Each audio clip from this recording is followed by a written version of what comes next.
코인 시장에서 굉장히 충격적인 소식이 전해졌습니다. 민주당 대선 후보이자 현재 부통령인 카멜라 해리스 측에서 대통령이 당선될 경우에 게리 겐슬러 SEC 위원장을 재무장관으로 임명하겠다 관련 루머가 확산이 되고 있고요. 해당 루머 자체가 미국의 상원 소식통으로부터 나왔다는 점에서 상당히 신빙성이 있는 이야기인데, 이번에 민주당이 발표한 2024년 정책 플랫폼에서 암호화폐와 관련된 내용들 자체가 한 개도 없었다라는 점에서 암호화폐로서 선회하는 것처럼 보였던 민주당이 사실은 여전히 반암호화폐 스탠스를 유지하고 있는 것으로 드러났습니다. 그렇기 때문에 이런 부분들이 코인 시장에는 상당한 충격으로 작용을 하고 있고, 겐슬러의 뒷배가 애초에 바이든, 엘리자베스 워런을 필두로 한 민주당이었기 때문에 해리스가 겐슬러에 대한 기본적으로 높은 신뢰도를 가지고 있을 가능성이 상당히 높거든요. 그동안 바이든 대통령 후보가 사임하고 민주당 그리고 공화당 초당적인 협력으로서 코인 시장에 대한 규제 권한 자체를 CFTC로서 지정하는 법안을 통과시키면서 겐슬러가 상당히 위축되는 모습을 보여왔었는데, 해리스가 겐슬러를 기용한다라고 발표하게 된다면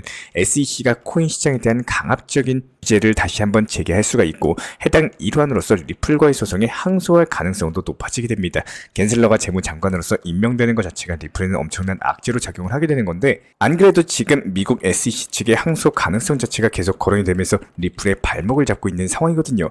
리플이 SEC를 상대로 사실상 승소한 게 맞고 최종 판결도 나온 게 맞겠지만, 이런 최종 판결 발표 직후에 60일 안에 양측에서 항소를 제기할 수가 있습니다. 항소하지 않을 거면은 판결문에 나온 벌금대로 양측에서 최종 합의하면 되는 건데요.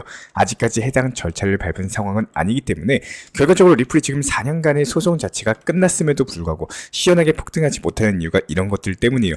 이런 상황에서 해리스가 겐슬러를 재무장관으로 임명하겠다라고 선언해버리게 되면 기고만장해진 겐슬러가 리플의 항소를 결정할 수가 있고, 이에 따른 리플이 다시 한번 소송 리스크에 휘말리면서 초대형 악재가 될 수가 있다는 겁니다. 여기에 대해서 긴급 속보로서 저희 채널 차원에서 입수한 정보에 따르면 해리스의 겐슬러 재무장관 임명은 사실 무근이다라고 하는데요. 민주당 의원들이 해당 소문은 가짜라고 직접적으로 밝히고 있는 데다가 일각에서는 겐슬러가 이런 가짜 뉴스를 퍼뜨린 당사자다, 이런 소문까지도 돌고 있거든요.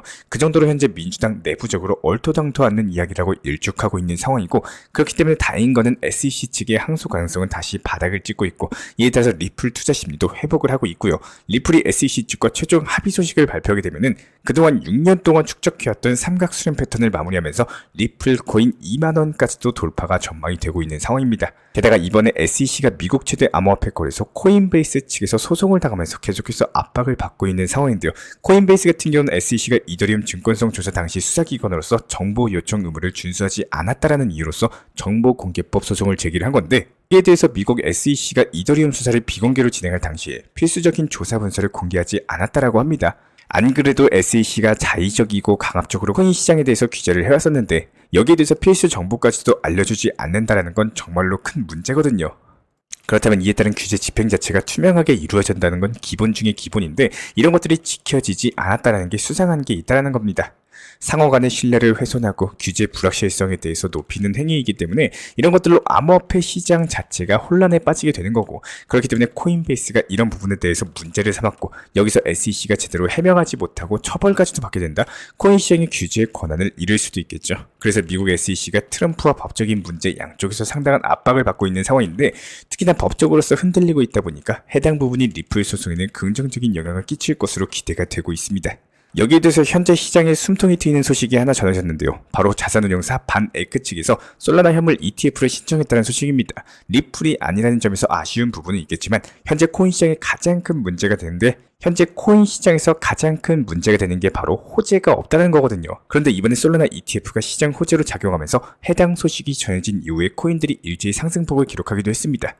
이런 것들이 왜 솔라나 호재가 아니라 시장의 호재냐라고 했을 때, 일각에서는 기관들 같은 경우에 비트코인, 이더리움을 제외한 개별 알트코인에는 관심이 없다라고 주장을 남겼고, 즉 자금 자체가 비트나 이더에만 돌게 되는 거예요. 그렇다면 아무래도 개별 알트코인의 상승폭 자체가 제한이 될 수가 있는데, 이더리움 현물 ETF가 승인 전에는 먼저 솔라나 ETF를 신청했다는 것은 기관들이 개별 알트코인에 관심을 보이고 있고, 기관 자금 자체가 시장에 골고루 돌면서 불장이 나올 수가 있다는 겁니다. 그래서 리플을 비롯한 알트코인들 ETF의 포문이 열린다라는 기대감으로써 해당 시장 자체가 순간적으로 상승이 나온 거고요. 리플 같은 경우에 앞서 말씀을 드렸던 것처럼 미국 대선과 법적인 문제들이 SEC를 압박을 하고 있는 만큼 시간 문제가 될 것으로 보여지고 있고, 그렇다면 여기서 중요한 거는 이번 솔라나 ETF가 신청됨에 따라서 리플 ETF 출시 가능성 자체도 대폭 상승을 했습니다.